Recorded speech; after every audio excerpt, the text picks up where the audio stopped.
Hello everyone, welcome again. Today's class will talk about grade 10 biology, unit 5, human biology, part 2. Last class we talked about the introduction part, about the digestion of food,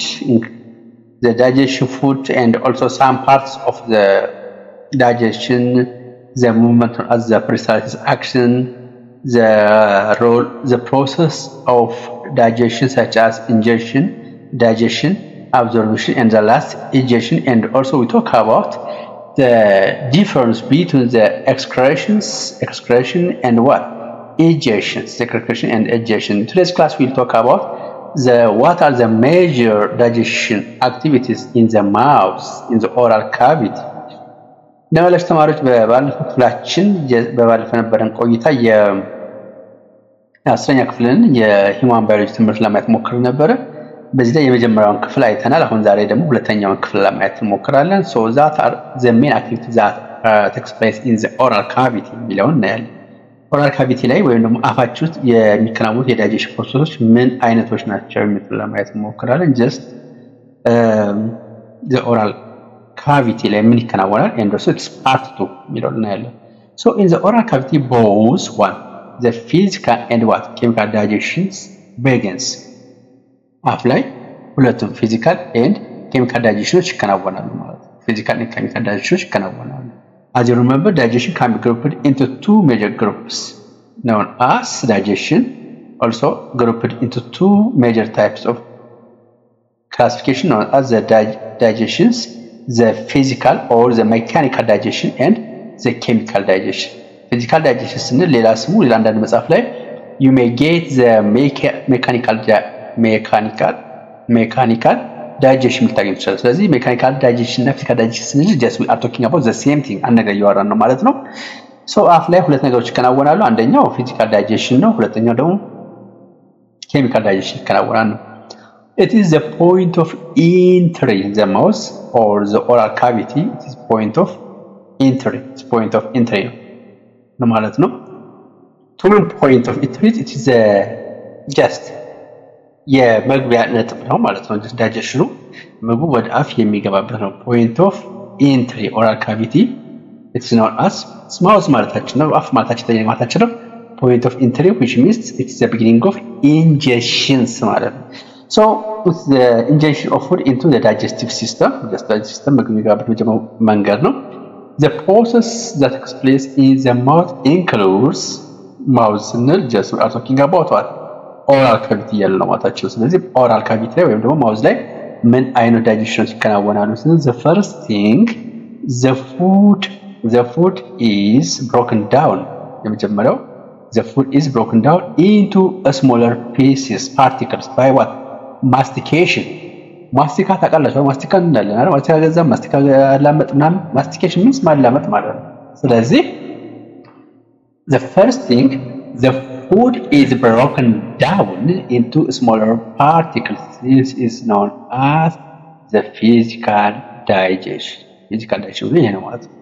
So the chewing action of the teeth. ስለዚህ food broken down ይሆናል ወደ ትንሽ ነገር ይሰበራል ስንል አንደኛው በማኘክ ነው፣ በማስቲኬሽን ነው፣ በማኘክ ወይም በማላመጥ ነው። so the chewing of what action is ስለዚህ ምግቡ ወደ small piece እንዲቀየር የሚያደርገው እንደማለት ነው teeth ነው፣ ጥርስ ነው ማለት ነው። which is grouped under what physical digestion ጋር ይካተታል ማለት ነው። the other thing saliva which is a watery fluid produced by salivary glands. look there is saliva means ምራቅ ማለታችን ነው። ለዚህ ምራቅ ወይም ይፈጠራል it is a watery fluid produced by the salivary glands contains an enzyme known as amylase enzyme. It consists an enzyme called amylase enzyme. ስለዚህ ምራቅ አፋችን ውስጥ ይመረታል by salivary glands የሚመረትባቸው እጢዎች they are known as salivary glands እንጠራቸዋለን። it contain an enzyme known as amylase enzyme and breaks down the starch into a simpler molecules. look it's what chemical term here, molecules. So the starches are broken down into what? simpler molecules the starch is broken down which is polysaccharide polysaccharide ነው ወይም ደግሞ በካርቦሃይድሬት ውስጥ monosaccharide disaccharide እና polysaccharide ለምንጠራቸው አሉ polysaccharide ከምንጠራቸው ውስጥ starch እና እንደነ ግላይኮጅን የመሳሰሉት ናቸው anyhow starch ወደ ሚቀየር ወደ simpler molecules ይቀየራል by an enzyme called what salivary amylase enzyme ይባላል ይቀየራል which is part of what chemical digestion ይሄኛው ደግሞ chemical digestion ነው the third event that takes place in the oral cavity saliva dissolves food particles and makes it possible to taste what is being eaten ሌላው መራቅ አፍ ውስጥ ምን አይነት ሚና ይጫወታል ማለት ነው it dissolves the food just ከላይምላ ስትበሉ ወይም ደግሞ ምግብ ስትበሉ ምግቡ እንዲሟሟና ቴስቱ ወደ መላታችን እንዲደርስ ያደርጋሉ just መላታችን ላይ ጣዕሙን የሚቀበሉ ቴስት በርስ የሚባሉ ሴሎች አሉ እነሱ ጣዕሙን just እንዲቀበሉ የሚያደርገው ምንድነው because of the presence of the saliva which play a role to dissolve the food particles and makes possible to taste ጣዕም እንዲኖረው እንለየው የሚያደርገን ማለት ነው ምራቅ ባይኖር ግን ደረቅ ምግብ ተመገቡት just taste ታታረጉት በጣዕሙን ማለት ነው so the fourth event or activity that happens in the oral cavity saliva lubricates the food so that it can be what swallowed ምግቡ እንደሆነ ያደርጋሉ አንደኛው ዲዞልቭ እንዲያደርግ ነበር just እንዲያሟሟ ሁለተኛው ደግሞ lubricate እንዲያደርግ ምግቡ እንዲረጥብ ወይም ደግሞ እንዲለሰልስ ያደርጋል ማለት ነው the fifth activity of oral cavity we detect the flavor when food particles dissolved in saliva just what we detect flavor የምግቡን ጣዕም በአፋችን ማየት የምንችለው ማለት አፋችን ውስጥ ነው ስለዚህ ምግቡ ይጣፍጣል አይጣፍጥም ብለው what ሮል የሚጫወተው ማለት ነው ኦራል ካቪቲያቸው ወይንም አፍ ነው just አንዳንዶች በኢትዮጵያ አባባል ከአንገት ከወረደ ምግብ ባዳ ነው ይባላል which means ከአንገት ከወረደ ጣዕሙ መለየት አይቻልም ነው አንዳንዴ የሆነ ምግብ ይጣፍጣል የሆነ ምግብ ይጣፍጦናል ወይንም መሩና ብለን የምናገረው just in the upper or neck ወይም ደግሞ አፋችን ውስጥ ካለ ብቻ ነው ስለዚህ the oral cavity enables us to detect the flavor the sixth activity that we get in the oral cavity the tongue positions and mixes food and forms a bowl food called bolus ready to what swallowed ስለዚህ ምላሳችን ምን አይነት የሚጫወታ ማለት ነው ምግቡ አፍ ውስጥ